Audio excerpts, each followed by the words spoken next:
ఈ విద్య కౌశీతకి ఉపనిషత్తులో ప్రస్తుతం. బృహదారణ్యకము దీన్ని పేర్కొంది. వెనుకటికి గార్గ్య గోత్రానికి చెందిన బాలాకి అనే ఒక ఆయన మంచి విద్వాంసుడిగా పేరు ప్రతిష్టలు పొంది ఉండేవాడు. బాలాకి మంచి యవ్వనంలో ఉన్నాడు.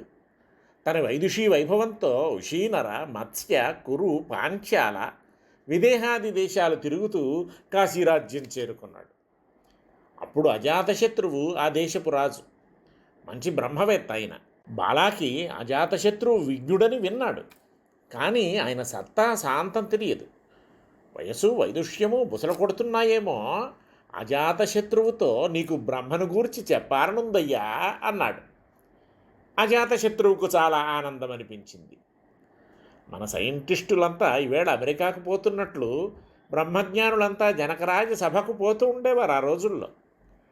తాను అంతో ఇంతో తెలిసినవాడే అయినా తన రాజ్యానికి ఎవరూ రావటం లేదని కాస్త ఖేదపడుతూ ఉండేవాడు అజాతశత్రువు. బాలాకి వచ్చేటప్పటికీ అది బ్రహ్మ విద్యా ప్రసంగం చేస్తానని ఇప్పటికీ పొంగిపోయాడు. వింటానన్నాడు. వినటమే కాదు, 1000 ఆవులు ఇస్తానన్నాడు.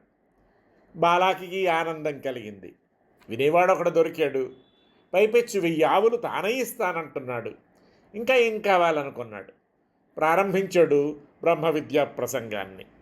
ఆదిత్యమండలాంతర్వర్తి పురుషుణ్ణి బ్రహ్మభావంతో ఉపాసించాను, నువ్వు ఇట్లా ఉపాసించవయ్యా అన్నాడు అజాతశత్రువును. అప్పుడు అజాతశత్రువు, ఈ సంగతి నాకు ఇంతకు ముందే తెలుసు, తదుపాసన ఫలితము తెలుసు నాకు అన్నాడు. అంతా బాలాకి వరుసగా విద్యుత్తు, మేఘం, ఆకాశం, వాయువు, అగ్ని, జలం, వీటిల్లో ఉన్న పురుషులని, అద్దంలో ప్రతిబింబించే పురుషుని, శబ్దరూప పురుషుని, ఛాయామయ పురుషుని, శరీరాంతర్యామి పురుషుని, నిద్రలో స్వప్నానుభవాలు పొందే పురుషుని, కుడికంటి యందున్న పురుషుని, ఎడమ కంటి యందున్న పురుషుని నేను ఉపాసిస్తున్నాను, నువ్వు ఉపాసించమంటాడు అజాతశత్రువును. అజాతశత్రువు, నేను ఈ ఉపాసనలన్నీ ఎరుగుదును, చేశాను కూడాను, కానీ బ్రహ్మజ్ఞానానికి బ్రహ్మానుభవానికి ఇవి చాలవయ్యా. ఇంతసేపు బ్రహ్మను గూర్చి చెబుతానని ఏమేమో చెప్పి కాలక్షేపం చేసేసావు. ఇంతసేపు నువ్వు కావించింది ఆ బ్రహ్మవాదమే కానీ వాస్తవానికి బ్రహ్మవాదం మట్టుకు కాదు. నువ్వు చెప్పిన ఆదిత్యాదులంతా కార్యరూపం. ఈ కార్యరూపానికి అంతకు కర్త అయిన వాణ్ణి గురించి తెలుసుకోవాలి అన్నాడు కాశీరాజు. అంతతో తనకు తెలిసింది చాలా అల్పమని, తెలుసుకోవాల్సింది అనల్పమని, అది అజాతశత్రువు నుండే స్వీకరించాలని భావించి అభిమానం వదులుకొని సంప్రదాయబద్ధంగా సమిత్పాణిగా శిష్యుడిగా వస్తాను, నాకు బ్రహ్మ విద్యను ఉపదేశించు అని అజాతశత్రువును బాలాకి ప్రార్థిస్తాడు. అజాతశత్రువు ఉదారుడు, ఉత్తముడును. బ్రాహ్మణుడు సమిత్పాణిగా క్షత్రియుణ్ణి ఉపసదనం చేయటమేమిటి? అదేమీ అక్కర్లేదు. నేను నీకు మైత్రితో విద్యోపదేశం కావిస్తాను అని బాలాకి చెప్పటం ప్రారంభిస్తాడు.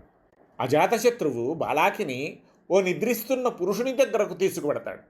అతన్ని లేపుతాడు. లేవడు, బెత్తంతో కొట్టి మరీ లేపుతాడు.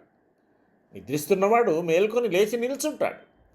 బాలాకి, అచేతనుడులా ఉన్న ఈ పురుషుడు ఇంతసేపు ఎక్కడ నిద్రించాడు, ఎక్కడి నుంచి మేలుకొన్నాడు అన్నాడు.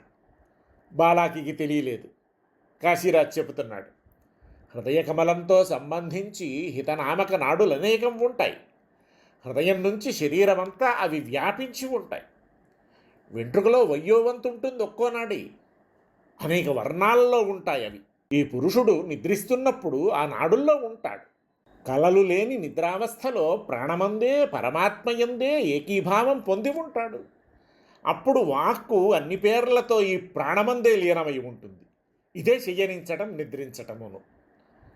నేత్రం అన్ని రూపాలతో, శ్రోత్రం అన్ని శబ్దాలతో, మనస్సు మననీయ విషయాలతో దీని యందే లీనమై ఉంటుంది.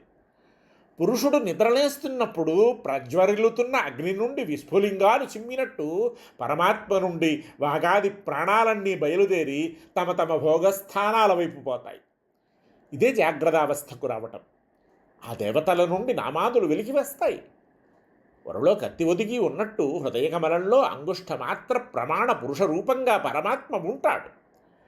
అగ్ని అరణ్యందంతటా పరివ్యాప్తమై ఉన్నట్లు ఈ ప్రాజ్ఞుడైన ఆత్మ శరీరమంతా నఖశిఖ పర్యంతం పరివ్యాపించి ఉంటాడు. ఆత్మను వాగాదులు సేవకుల్లా అనుసరించి ఉంటాయి. గొప్పవాడు తన వారితో కలిసి భోగాలు అనుభవించినట్టు పరమాత్మ తనకు ఉపకరణభూతములైనటువంటి జీవాత్మలతో లీలారసాన్ని అనుభవిస్తాడు. ఎవడైనా ఈ తత్వం ఎరుగనంత వరకు దుఃఖాలను అనుభవిస్తాడు. ఇది తెలిస్తే అవి పోతాయి. ఇంద్రుడు ఇట్లాంటి పరమాత్మ నెరగనంత వరకు అసుర పరాభూతుడయ్యాడు, కామక్రోధాది పీడితుడయ్యాడు. పరమాత్మ తత్వం ఇట్లా తెలుసుకున్నాక దేవశ్రేష్ఠుడై స్వర్గాన్ని పొందాడు, మోక్షాన్ని అనుభవించాడు.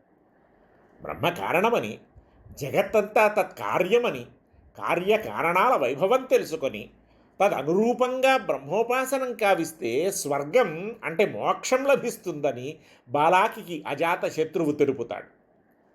బాలాకిని నిమిత్తంగా చేసుకుని అవతరించిన విద్య కావటాన అతని పేర బాలాకి విద్యగా ఇది ప్రసిద్ధం.